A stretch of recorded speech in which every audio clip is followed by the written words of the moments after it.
Estamos aqui eu, a Mônica, né, que é a responsável pelo grupo de processos, e eu pela fábrica de software. Sobre o nosso processo de fábrica, pessoal, a gente tem uma situação que envolve vocês entenderem. A gente sempre está falando aqui que vocês precisam acompanhar o entendimento da fábrica, né? Nós temos clientes, temos produtos rodando dentro do cliente com parceiros e também temos produtos rodando dentro da fábrica propriamente dito, tá?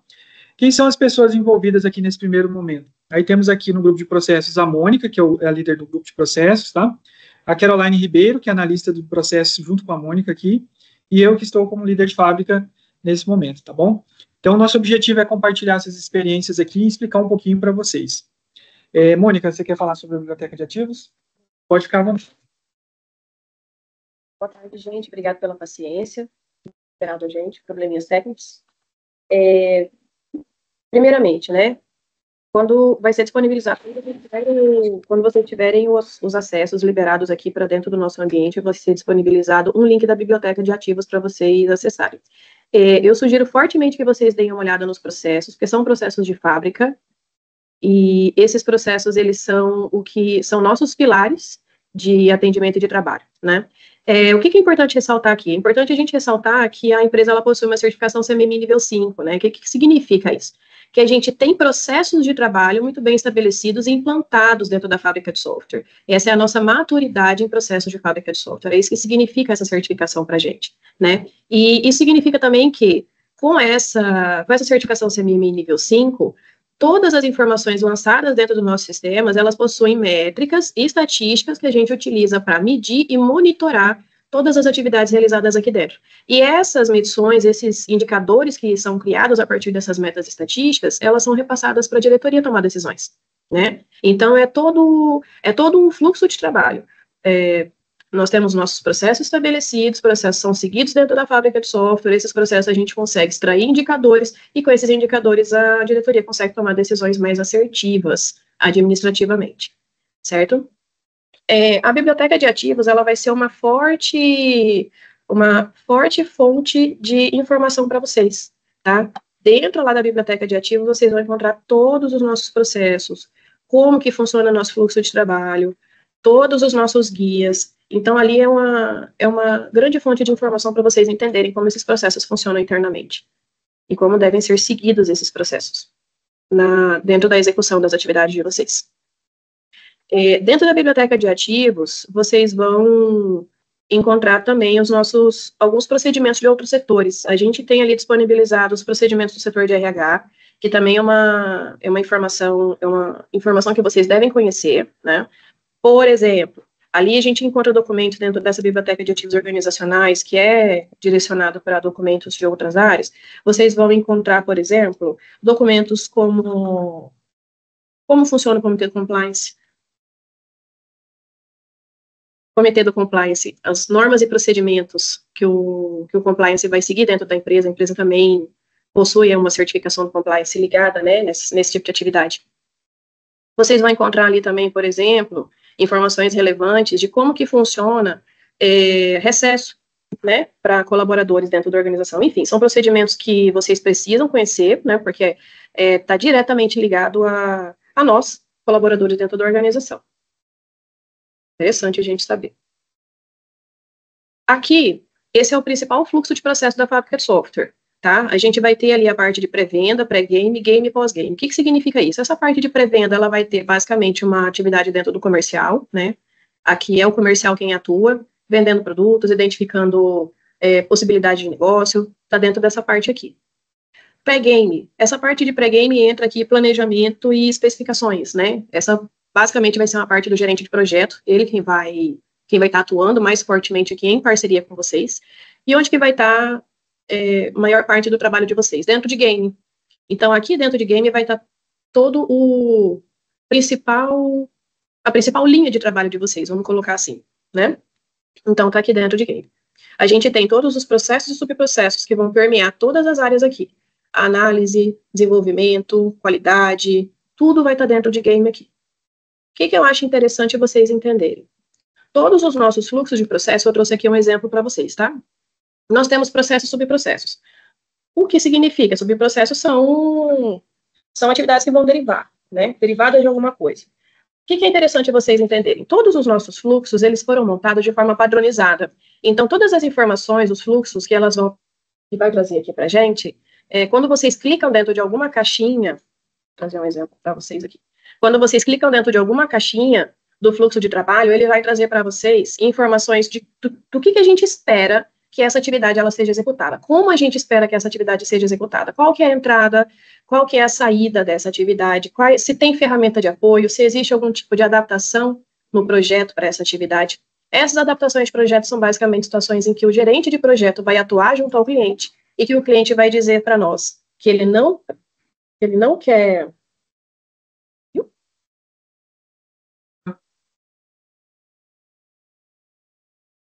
Rede?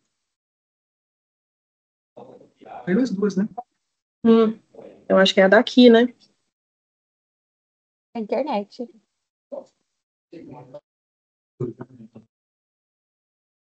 Mano. Isso é exatamente isso. 3 vezes. Voltou. Voltou. Vocês estão me ouvindo? Sim. Sim. A gente teve um problema de conexão aqui. Até que parte vocês escutaram? Conseguiram escutar essa parte aqui dos fluxos? Aqui não caiu nada. Exato. Deu pra ouvir tudo. Então, vamos lá. Adaptação de processo. O que isso significa? Isso significa que, em alguma parte do processo, vai haver uma negociação entre gerente de projeto e cliente, e que o cliente vai falar que ele não quer seguir os nossos processos e que ele tem uma outra forma que ele quer que se trabalhe. Nós, por termos padronização, em alguns pontos do nosso processo, a gente permite essas adaptações, em outros, não. Então, essas adaptações, sempre que houver, vai ter um indicativo dentro dos nossos fluxos de trabalho ou dentro dos nossos guias e procedimentos. Nem tudo a gente aceita adaptação, porque senão a gente não consegue manter a padronização dentro dos nossos processos. Dentro da biblioteca, como eu falei para vocês, é uma forte fonte de informação, né? Assim como a gente tem os fluxos, a gente tem todos os nossos guias e estratégias. O que são esses guias? Esses guias e procedimentos, eles são complementares aos fluxos de trabalho. O fluxo de trabalho, ele vai trazer de uma forma desenhada, o que a gente espera da atividade, o que tem ali, o que a gente quer da execução da atividade. Os guias, eles vão trazer ali para a gente informações complementares desse fluxo. Então, assim, ele vai trazer da onde que surgiu, como que eles vieram e qual que foi o pensamento para se chegar naquele processo, se chegar naquela metodologia de trabalho. Então, essas informações vão estar complementadas dentro do guia. Fluxo de processo de trabalho e guias, eles são informações complementares. Então, sugiro que quando vocês estiverem lendo o guia, tiver algum tipo de dúvida ou questionamento, dá uma olhada no fluxo, porque são informações complementares e não excludentes, tá? Guias de leitura obrigatória. A gente tem diversos guias lá dentro, só que o que a gente recomenda fortemente a leitura de vocês é Estratégia de Gerência de Configuração. Esse é o nosso maior documento. Ele é o que vai permear todos os processos e procedimentos que a gente tem dentro da biblioteca de ativos e dentro dos nossos padrões de atendimento. Então, esse guia de configuração é de leitura obrigatória, porque nele vão ter todas as informações. A gente tem, por exemplo, ali, dentro do guia de gerência de configuração, qual que é a padronização dos nomes dos documentos que a gente precisa ter, qual que é, por exemplo, a configuração organizacional, como que devem ser criadas pastas dentro do SharePoint, qual o nome que ela deve ter, qual que é a forma de se criar essa pasta lá dentro. Então, tudo isso a gente vai ter dentro do guia de gerência de configuração. A gente vai ter também estratégia de backup, quais que são as ferramentas padrões que a gente usa, enfim, tá tudo dentro do guia de gerência de configuração. Estratégia de controle de qualidade também é um guia que vai permear o trabalho de vocês, então é interessante vocês terem conhecimento desse guia, principalmente para a parte de análise e desenvolvimento. Estratégia de desenvolvimento de requisitos é um guia mais voltado para os analistas, então isso aqui é o que a gente espera no desenvolvimento de um requisito, ele está descrito aqui dentro. Framework Scrum é a metodologia de trabalho que a gente utiliza dentro dos nossos projetos, então é um guia interessante de vocês saberem ali a metodologia que a gente utiliza também, está sendo explicada, e a forma que a gente aplica, né, a metodologia Scrum. A gente vai ter ali guia de registro de atividades do Azure DevOps. Esse guia, eu vou falar que deve ser uma bíblia para vocês. Por quê? Porque dentro desse guia a gente está explicando passo a passo como que devem ser registradas as atividades com êxito de DevOps. Oi? Olha o microfone de José, ele estava aberto aqui, mas eu já fechei. Ah, tá, eu achei que tinha caído. Então, vamos lá, voltando. Guia de registro de atividades do Azure DevOps. Quando a gente fala de certificação CMMI, eu falei para vocês que a gente utiliza os dados para análises estatísticas. Os dados a gente só consegue utilizar se eles são registrados. E esse registro parte do registro das atividades dentro do Azure DevOps, que é a ferramenta onde a gente extrai essas informações e consegue que isso vire indicador e estatística. Se vocês não registram, a gente tem muita dificuldade de conseguir entender como que está o funcionamento e fazer isso virar indicador e análise estatística. Então, isso aqui eu preciso que vocês entendam como que funciona e façam de forma correta. Não somente chegar lá e fazer um registro de qualquer forma, sem ter a informação que a gente precisa que tenha. Então, preciso que vocês entendam como que isso funciona e lendo esse guia vocês vão conseguir ter mais clareza. E se ficar alguma dúvida de como esses registros devem ser feitos, vocês podem entrar em contato conosco aqui no grupo de processo que a gente tira essa dúvida para vocês. Tá? Aí aqui, guia de criação de pipeline integração contínua, direcionado para os devs aí, como que isso funciona, toda a parte técnica, né? Guia de estimativa de store point. Isso aqui também é interessante porque, como a gente utiliza a metodologia Scrum, a gente utiliza também store point para estar fazendo a medição, né? Para estar fazendo a medição do tamanho das histórias, complexidade das histórias, a gente utiliza os store points para estar fazendo isso aí. Medindo a complexidade das atividades.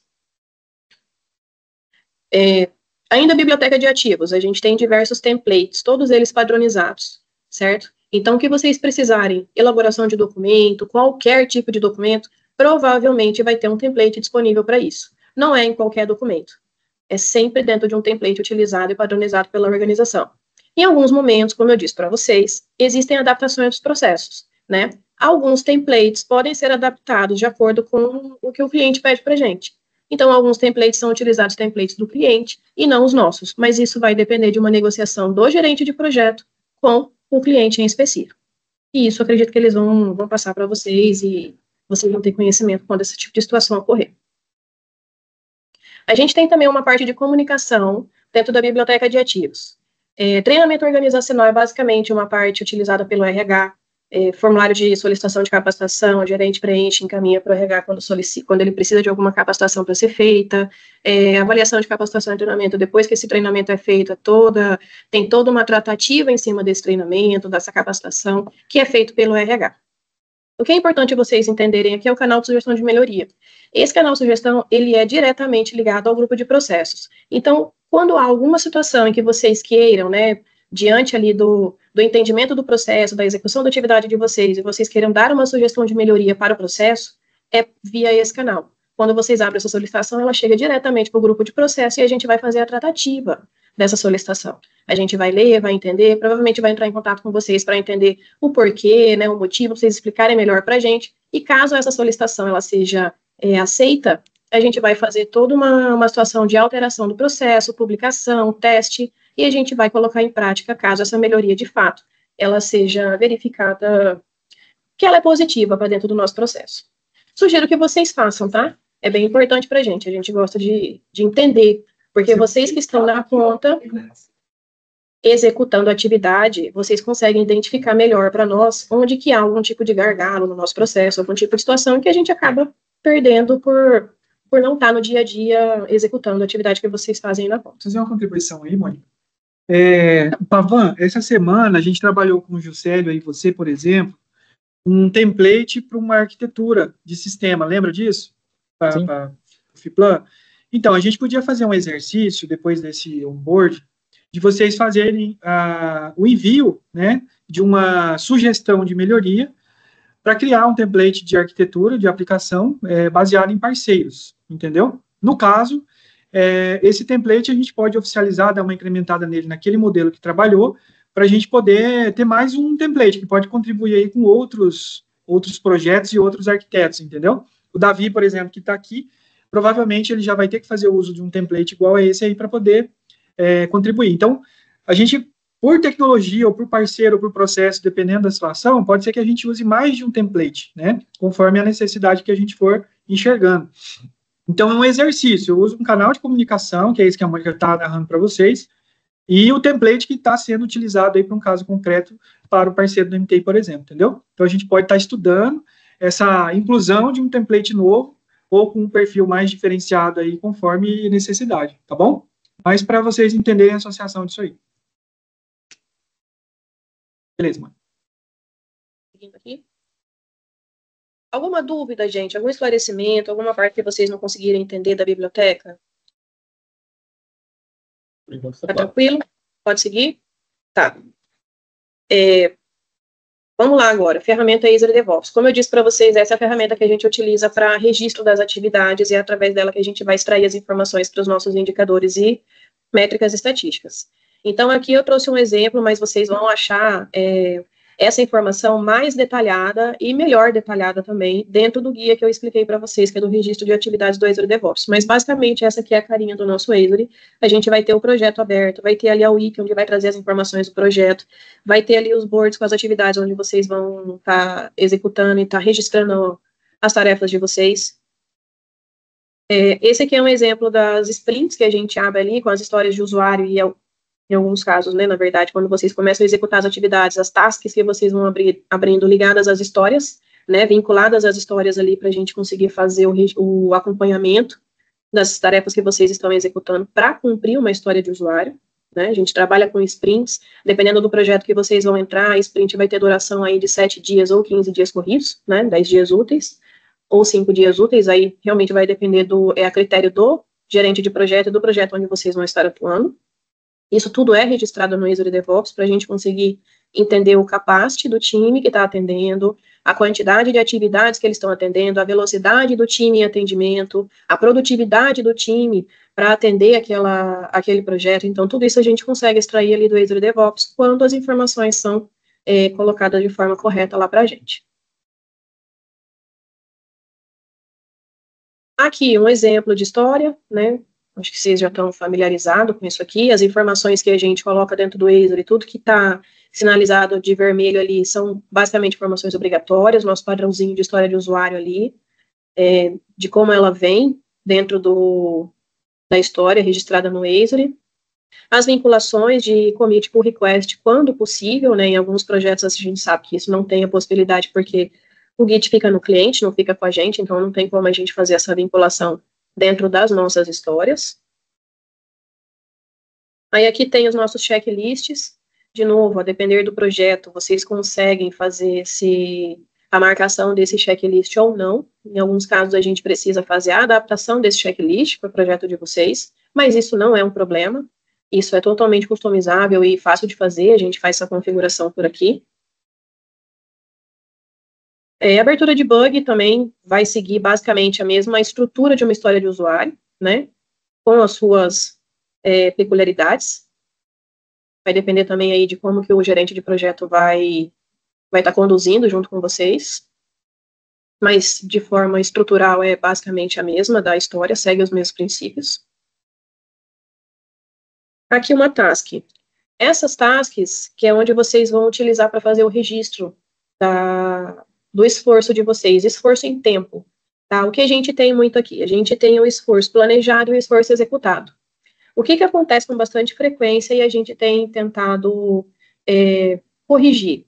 Quando vocês fazem uma previsão ali, um planejamento de esforço de 1 hora, executa em 1 hora, planeja meia hora, executa meia hora. A gente sabe que não é assim que acontece, né? Isso não é o usual.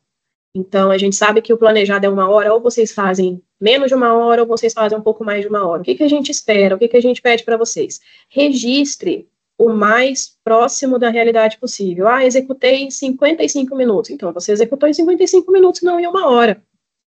Executei em 40 minutos. Então, executou em 40 minutos. Executei em 35 minutos. Executei em 35 minutos e não 30.